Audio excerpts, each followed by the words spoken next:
Hello again, guys, and welcome to part 4 of our little trip through the Alien and Predator franchise. Yep, now we have Alien vs. Predator 2004.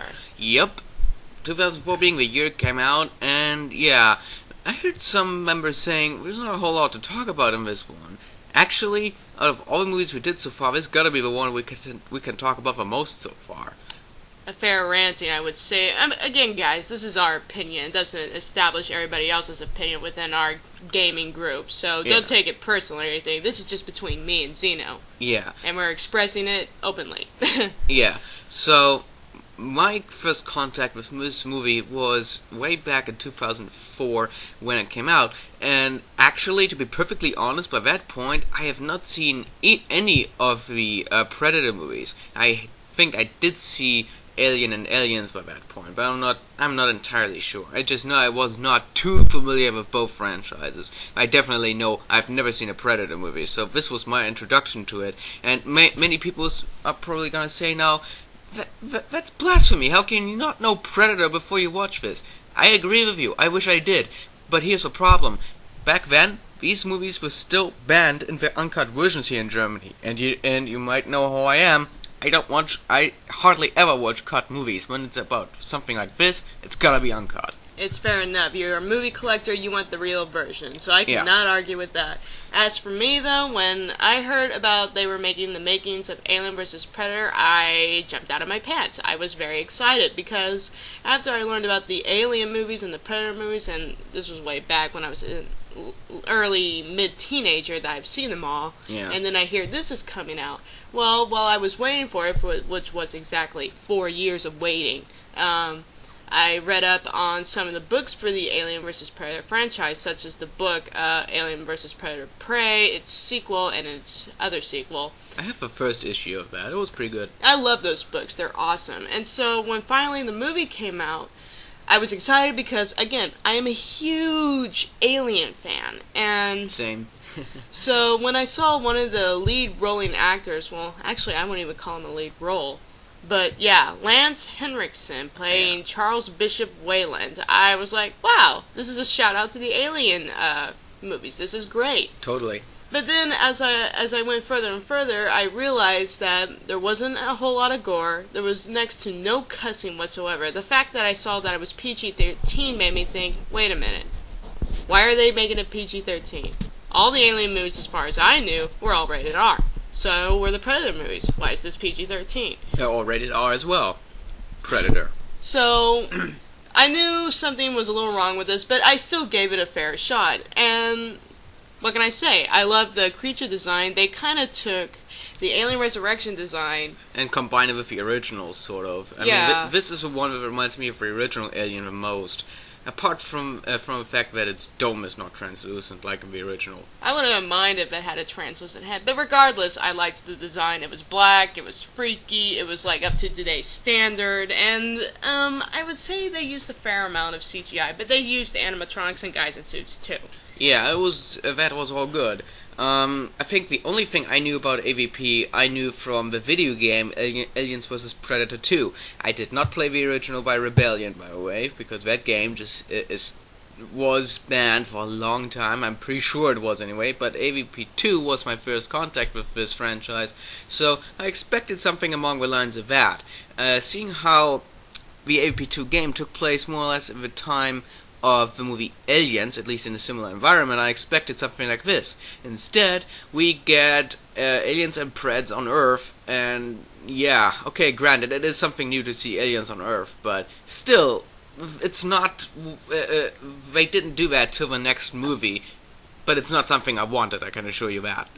So yeah, when I think of an alien movie, I think of something in outer space or in the future. Yeah, so what is the plot? The plot is a little ridiculous, to be perfectly honest. It doesn't sound like something Predators will come up with, but anyway, they, well, I think most of our viewers already saw this movie. Should we just tell them what the plot is? It's pretty basic. People discover something in Antarctica? It was some island, Bovatoya Island, Yeah. in Antarctica. Yeah. And scientists go to the Antarctic and they discover a temple under the ice, several miles under the ice, and it's actually like a predator temple that was created by humans, and etc., etc. Basically, it's a hunting grounds for teenage predators. Yeah, and instead of revealing the origins of the two creatures, instead we get to hear our own origins, which should suggest that all those ancient civilizations on Earth, the Egyptians, the Mayans, that they came all from the same... And Aztecs. and Aztecs, that they all came from the same source, Antarctica. Granted, this could make sense, since Antarctica is an actual landmass, yes. unlike the North Pole, yes. even though they look the same on a map. Yeah. But there is a solid ground under the Antarctic, and yeah, I believe it used to be a continent with its own, wildlife and all that. So yeah. It is a relatively cool idea, but it's not made very believable because they jump to conclusions so freaking fast. I mean, okay, granted that's not the focus of a movie, but if you want me to believe something like as incredible as this, you better do more than just a 30-second dialogue about it. And so what happens? The predators arrive. They go to this temple, knowing the humans will come there. And will activate a hidden queen hidden under the basement. Yeah, they're go make eggs. There's a queen of a pyramid that supposedly has been there for over 100 years, and she was kept on ice. yeah, literally, they kept her in the fridge, basically. So what happens? Aliens get loose, humans get infected, the predators got their weapons stolen from the humans, so now they not only have to survive with the aliens around, but they also have to fight them without their plasma casters. As we all know, that is the predator's most powerful weapon, aside from a self-destruct device. Mm-hmm. And that is basically the suggestion. I have one problem with this movie. In a flashback, they explain how the previous visits of the predators ended. That they were worshipped as gods. This was one sequence, and sorry, I have to rant about this because that sequence, as awesome as it looks, makes no sense whatsoever. We see thousands of aliens crawling on a pyramid, fighting a mere 3 predators, and of course the predators get annihilated, not before they can destroy the whole pyramid though. But explain me this, if every visit of the predators end like this, how the hell can this island still exist? How can it be that there's still pyramids? Because in this movie, the predator's self-destruct device seems to be 100 times more powerful than the original Predator movie. So, sorry, that makes no sense. Well, in the first movie they said that the creature, when trapped, ignited a bomb that... Yeah, it bombed that destroyed several 12 football fields or something. No, it was 12 whole city blocks. I don't know how big that is, though. Okay, granted, but still, Arnold survived that easily. And here, the entire civilization thousands was of aliens, the pyramid, the predators, everything is wiped out in what looked like a nuclear explosion. Holy shit! Yeah. Anyway, enough of that.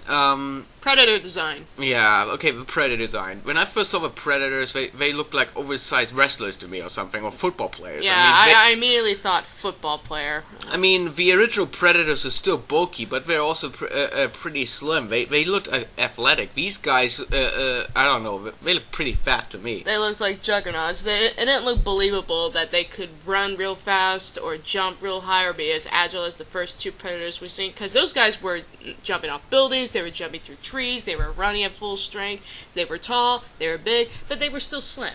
Yeah, but here's... okay, someone might explain this by the fact that they were fighting in a cold environment, which goes against Predator lore. Don't they fight in hot environments? They prefer hot environments. So why do we go into cold? It's bad enough they face aliens, but they also have to do it in a climate that they're not used to.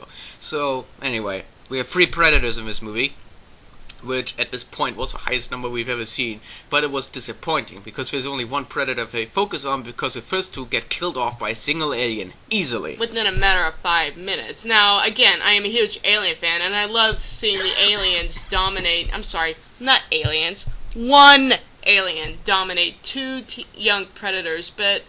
I'm sorry, even I have to stop the line here. There's no way an inner jaw could penetrate a predator helmet when we see it in other movies that bullets can't penetrate a predator helmet.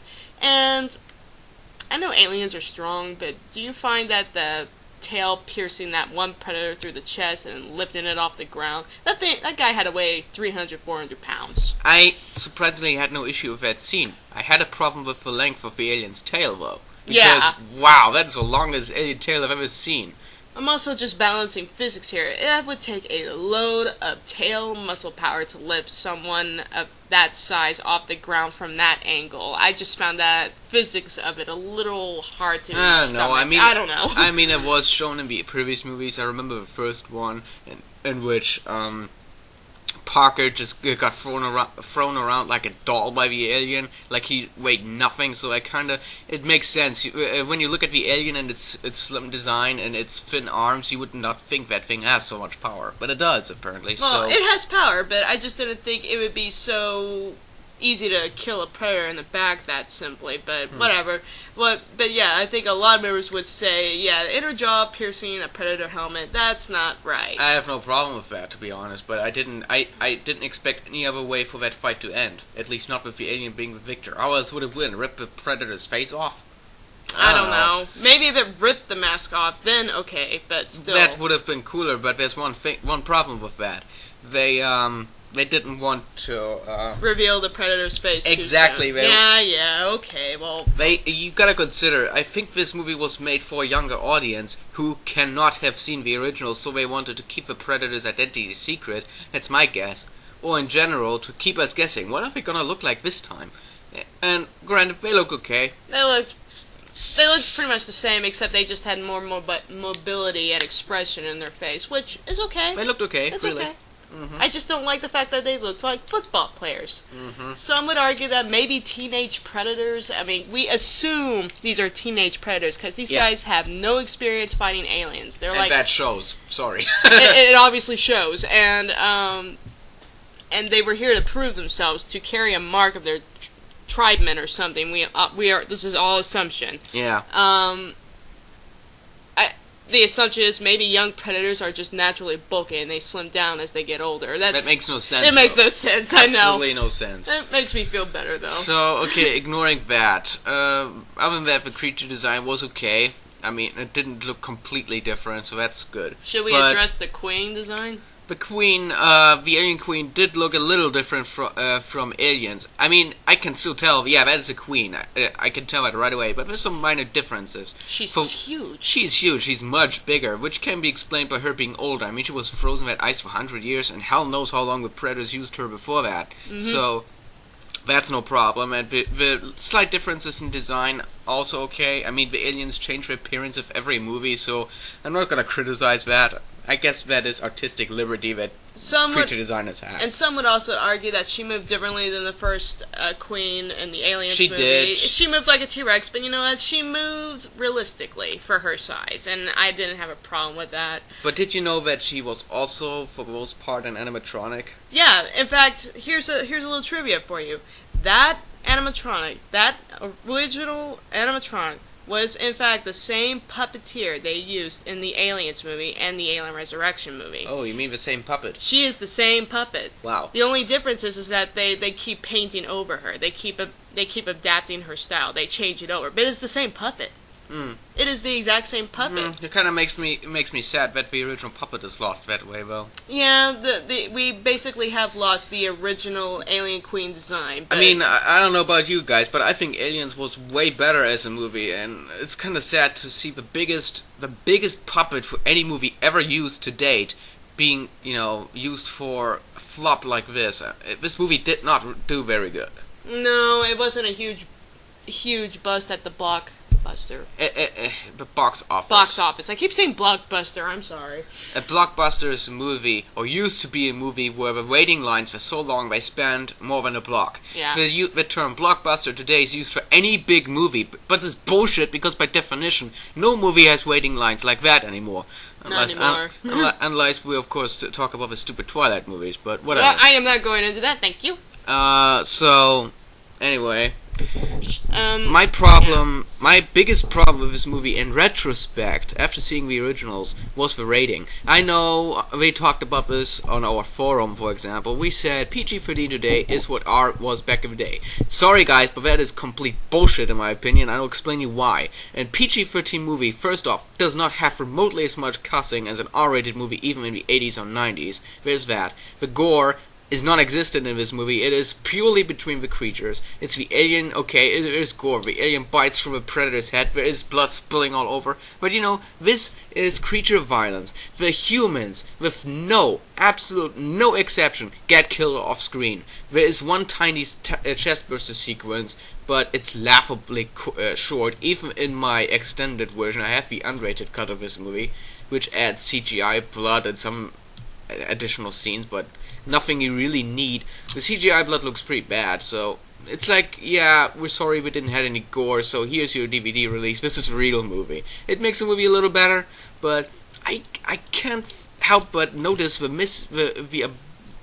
fact that human blood, is completely absent from this movie for the most part. Cussing and relations to the human characters was not there either, I noticed. The only two actors, sadly, that I have seen throughout this movie was, in fact, Lance Hendrickson playing Charles Bishop Whalen, and Sebastian, played by Raul Bova. And he's supposed to, from what I heard, a famous Italian actor. He's pretty good. I liked him. I liked both them. That's it. The main female role, yes, a female role, was Sana Lathan, playing Alexa Woods, or Alex. We just called her Alex throughout the movie. Lex. Well, Lex, that's yeah. what I call her. So okay. That's. I mean, she was okay as a main character, but I could see where she came from, especially after seeing the Alien movies. I couldn't relate to her. She didn't have a whole lot of personality for me, She didn't. She was just that, but she was a professional. She tried to act like that, and I think her character was okay. Meh. One thing a lot of people had problems with, especially those that saw the movie right away, was that the predators and the humans actually form some sort of alliance here. And you know what I hate about that? Ever since that, every time you play in the AVP2 game, for example, people always suggest, hey, let's humans and Preds work against the aliens. I hate the movie just for that. For introducing this idea. Preds and humans together is a no-go for me. I don't care what the comics say. That shouldn't happen. The Predators tore apart the humans for 2 movies at this point, with another one to come back in 2004, which was Predators last year. And not 2004. Sorry, it's okay. Keep going. I can't see Predators as the allies of humans. It doesn't work in my opinion. I don't care if they are outnumbered. There's no reason. I even quote that from my own brother, who is also a Predator fan, and he said he hated that just as much. He said humans were hunted by predators. Predators sees humans as prey.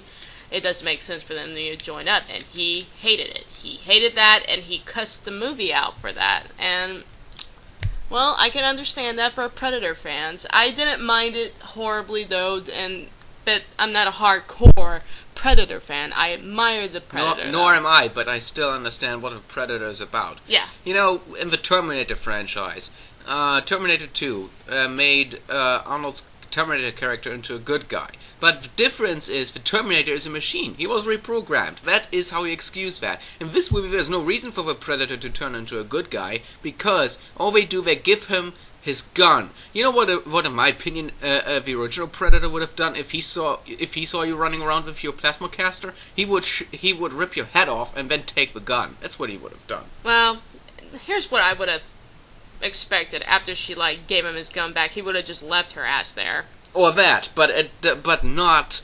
Not unite. Why would the Predator drag her around with him? She would just slow him down. Yeah. And she did. I mean, they spent 5 minutes just preparing her with some improvised weaponry and an alien head shield. Yeah. So all that aside, the final fight climax of the scene I thought was decent, but should have been longer. And it's utterly predictable. Unfortunately, yeah, but as soon as I saw that chain and the silo that was right on the border to the ocean, yeah, I knew what would happen.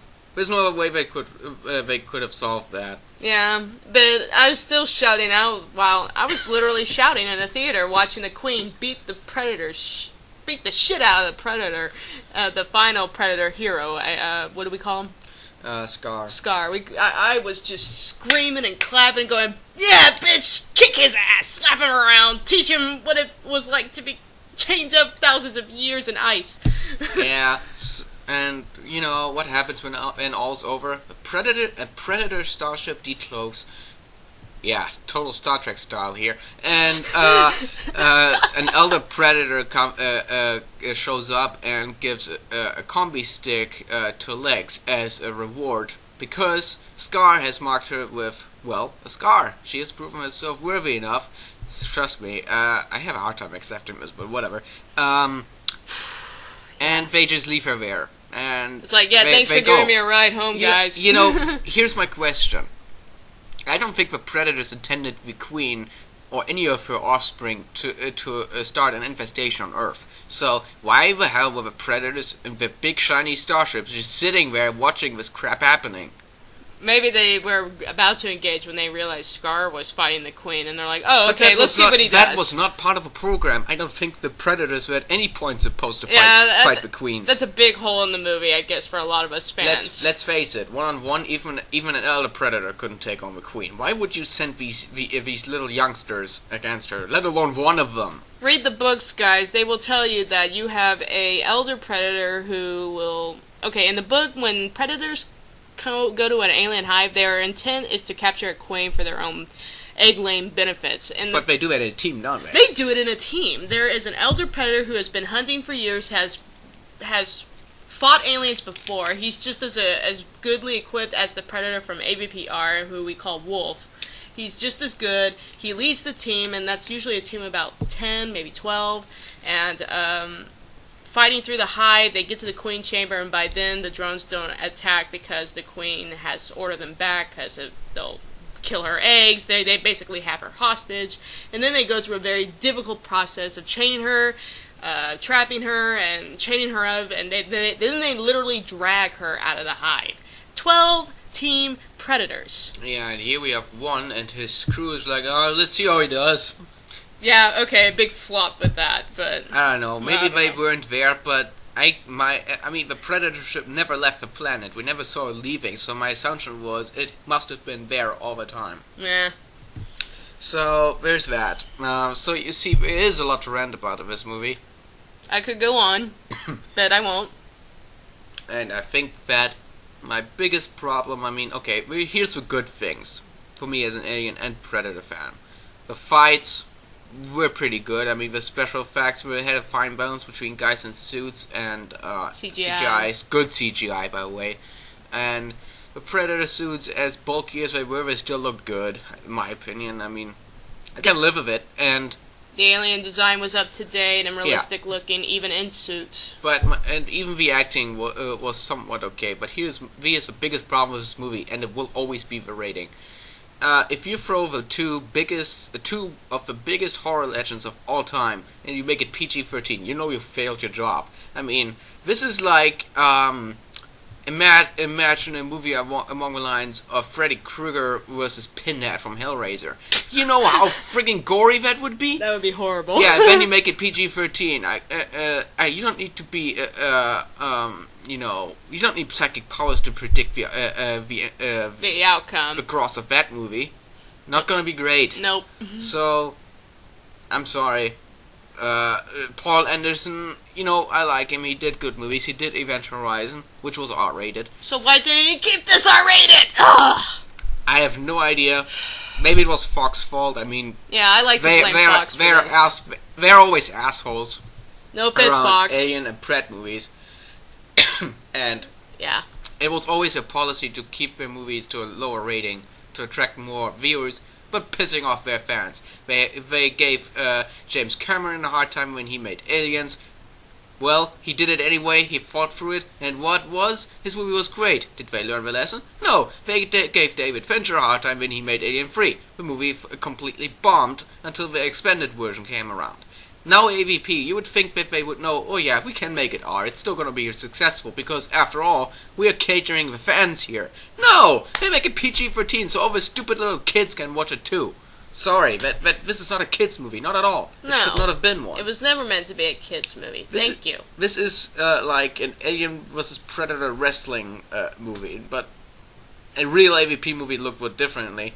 More like what the sequel would be, but that one has other issues instead, which we're going to address once we get there. Yeah. Okay, so the IMDb rating rated this a 5.4. I would say, I guess that's fair. That is not as disastrous as some of the ratings we've seen earlier for other movies we did. But as for me, I am an Alien fan. I loved the new Alien design. I loved the Queen design.